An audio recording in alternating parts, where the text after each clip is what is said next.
दीप कुमार और आप देख रहे हैं राष्ट्रीय समर्पण टाइम्स न्यूज़ चैनल। राष्ट्रीय समर्पण टाइम्स न्यूज़ चैनल में आपका बहुत बहुत स्वागत है। और अब बात करते हैं खबरों की। खबर दरअसल दिल्ली के पूट गांव की है। दिल्ली के पूट गांव में सिरकीबंद समाज के द्वारा एक बैठक का आयोजन किया गया। दरअसल आपको बता दें कि सिरकीबंद समाज एक ऐसा वंचित समाज है जिसकी तरफ किसी का भी ध्यान नहीं गया है। और आपको बता दें कि पूरे देश भर में इनकी अच्छी खासी तादाद है, मगर प्रशासन व सरकार पर सिरकीबंद समाज के लोगों का आरोप है कि उनकी हमेशा से ही अनदेखी होती है।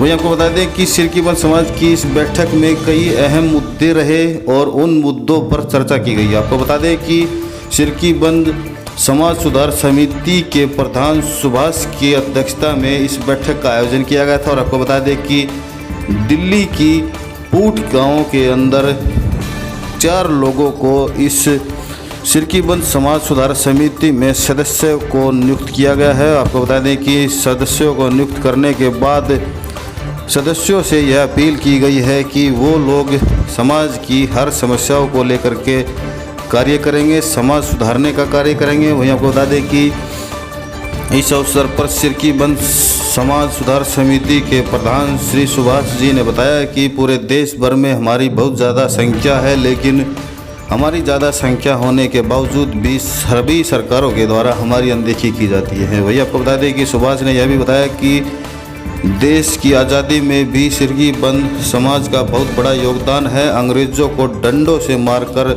सिरकीबंद समाज के द्वारा अंग्रेज़ों को भगाया गया था, लेकिन आज जो है सिरकीबंद समाज बिल्कुल निचले पायदान पर है। सुभाष ने कहा कि हमारे समाज की भी कहीं ना कहीं गिनती होनी चाहिए, हमें भी लोग जाने समझे। और कई तमाम मुद्दों पर सुभाष ने अपनी बात रखी। वहीं आपको बता दें कि इस अवसर पर सिरकीबंद समाज सुधार समिति के द्वारा पूट गांव के सिरकीबंद समाज के 4 लोगों को अपनी समिति में सदस्य बनाया गया है और उनका फूल मालाएँ पहनाकर उनका स्वागत किया गया है। वहीं आपको बता दें कि 4 सदस्यों ने भी उनको पद दिए जाने के बाद उन्होंने भी खुशी जाहिर की है। और सिरकीबंद समाज के जो 4 युवा हैं उनको जो पद दिया गया है, उन्होंने सुभाष प्रधान का भी इस बात को लेकर के धन्यवाद किया है। और उन्होंने संकल्प किया है कि हर दिन रात तन और मन से हम समाज की सेवा करेंगे, समाज के हर अच्छे बुरे कार्य को संभाल कर उनके कंधे से कंधा मिलाकर खड़े रहेंगे। वहीं आपको बता दें कि इस अवसर पर सभी पदाधिकारियों का फूल मालाएं पहनाकर स्वागत किया गया। वहीं आपको बता दें कि इस अवसर पर सिरकीबंद समाज के बुजुर्गों ने जो चुने गए 4 सदस्य हैं उनको आशीर्वाद दिया और कहा कि आगे बढ़ो, हम आपके साथ हैं। वहीं आपको बता दें कि सुभाष प्रधान ने भी कहा कि हम लगातार सिरकीबंद समाज सुधार समिति के द्वारा पूरे देश भर में घूम रहे हैं और जो समाज के अंदर कुरीतियाँ हैं उनको निकालने का प्रयास कर रहे हैं। आइए सुनाते हैं आपको क्या कुछ कहना है सिरकीबंद समाज सुधार समिति के प्रधान सुभाष का। देखिए हमारी खास रिपोर्ट। जी सुभाष जी बताएं सर, क्या कहना चाहोगे आज मीटिंग? सर मैं आज सरकार के सामने कुछ बात रखना चाहता हूँ। जिस मुद्दे पे हमारी मीटिंग होती है और जिस तरीके से हमारे युवक काम कर रहे हैं और किस तरीके से मेहनत कर रहे हैं, लेकिन देखो वो कहते हैं सर मेहनत का रंग है, मेहनत का जो फल है वो हमें ज़रूर मिलना चाहिए। और पिछले 70 सालों से हम मेहनत कर करके जो हमारे पूर्वज थे सर वो भी परेशान हो गए। जिस वक्त हिंदुस्तान के ऊपर अंग्रेज़ों का राज था, जो हमारे पूर्वज थे उनको डंडे मार मार के हमारे डया समाज के जो हमारे पूर्वज थे उनको अंग्रेज़ों को भगाया था। लेकिन सर वो वाली बात है, देखो जलता तो दिया जलता तो बाती और तेल है, लेकिन नाम हमेशा दिए का आता है। हमारे समाज का कहीं भी नाम नहीं है जिन्होंने अंग्रेज़ों को भगाया था डंडे मार मार के। और सर ना ही हमारे समाज की कोई पहचान है। सबसे पहले मैं देश की जनता से हाथ जोड़ के अपील करता हूँ, हमारे समाज का प्रचार ऐसे हो भाई, हमारा कोई भी युवक कहीं पे भी जाके बोले हम सिरकीबंद डेहा समाज से हैं, हमारी तुरंत पहचान होनी चाहिए, हम अपनी पहचान चाहते हैं। और रही सरकार की बात, सर सरकारें आती हैं चली जाती हैं, लेकिन हमारे समाज की तरफ किसी भी सरकार का कोई ध्यान ही नहीं है अभी तक। सर हमारे नरेला के अंदर शौचालय बन गए, एक हमारा पूट बवाना जो हमारी बहन बेटियां हैं वो आज भी बाहर जाती हैं। और यहाँ पे हमारी सर एक चुपाड़ की थोड़ी सी ज़मीन पड़ी रखी हुई है सामाजिक, और ज़मीन भी रखी हुई है सर, और वहाँ पे मंदिर भी बन सकता है। मैं अपने विधायक जी के सामने एक छोटी सी बात रखना चाहता हूँ। अगर आप सब बोल लो तो मेरे को आज्ञा दो तो मैं रख सकता हूँ। आप समाजी बात कर रहे हो।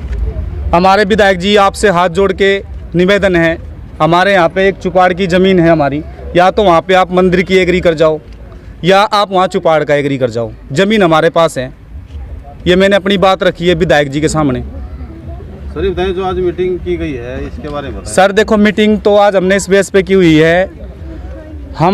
हमारा एक युवाओं का संगठन है सर, संगठन हमारा तैयार है, लेकिन पता क्या है, जैसे हमारे समाज में कुछ ऐसे लोग हैं जो कि सर अपनी बहन बेटियों की शादी ठीक से नहीं कर पाते। और सर हम झुग्गी झोपड़ों में रहते हैं, जब बरसात आती है हमारे छोटे छोटे बच्चे सर पानी में भीगते हैं, और जब सड़ी गर्मी पड़ती है हमारे बच्चे गर्मियों में सड़ते हैं। लेकिन सर मेरे समाज के पास कोई ऐसा इतना तकड़ा कोई रोजगार नहीं है।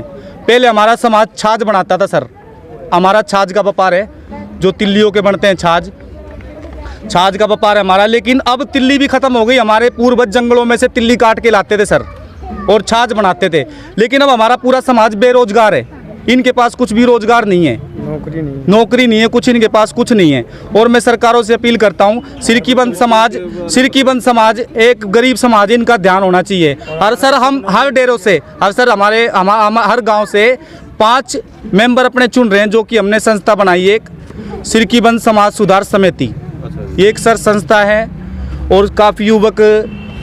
क्या काम रहेगा उस समिति का? सर उसका ये काम रहेगा, जैसे हमारे समाज में कोई बहन बेटी है बेचारी, उसकी शादी करानी है, तो हमारा जो संगठन है 100 लड़कों का, हम सभी अपनी जेब से 1,000 रुपये का डोनेशन इकट्ठा करते हैं, वो अपने समाज के उन परिवार को देते हैं ताकि वो अपनी बहन बेटी की शादी ठीक से करा सकें। क्या मैसेज देना चाहते हैं आप? सर मैं सबसे पहले अपने सिरकीबंद समाज को एक मैसेज देना चाहता हूँ, हाथ जोड़ के अपील करता हूँ, अपने बच्चों को पढ़ाओ और लिखाओ, क्योंकि शिक्षा बहुत ज़रूरी है। पढ़ाई लिखाई शेरनी का वो दूध है, जो पी लेता है वो शेर की तरह दहाड़ता है। देखो, पढ़ेगा सिरकीबंद डेया समाज तो बढ़ेगा सिरकीबंद डेया समाज। पढ़ाई और लिखाई हमारे समाज के लिए बहुत ज़रूरी है। आप कि जैसे प्रधानमंत्री जी का भी नारा है, सबका साथ सबका विकास, और उस पर कार्य भी सरकार कर रही है, लेकिन आपके समाज में लोग पढ़ते नहीं हैं, इसको कैसे आप ठीक करोगे? पढ़े लिखे भी बहुत है। नहीं सर, ऐसा कुछ नहीं है, हमारे समाज में पढ़े लिखे बहुत हैं। आप अपना सर एक मिनट, आप अपना एक सरकार भी या कोई भी या सर आप हमारे सर्वे कर सकते हो कि कितनी जनता हमारे में पढ़ी लिखी है, लेकिन पढ़ते हैं लिखते हैं। लेकिन सर आगे जब हम अपने बच्चों को कोई सरकारी जॉब दिलाने के लिए जाते हैं, आगे से इतनी बड़ी रकम मांग दी जाती है, जो हमारा गरीब परिवार है, मैं बता चुका हूँ, झुग्गी झोपड़ों में सड़ते हैं, उनके पास इतनी रकम देने के लिए नहीं होती। ना तो हमारा लड़का कोई आज तक कोई प्रशासन में, ना कोई हमारा लड़का कोई फौज में, ना कोई सरकारी कर्मचारी। सर हम अब बराबरी का हक चाहते हैं सरकार से।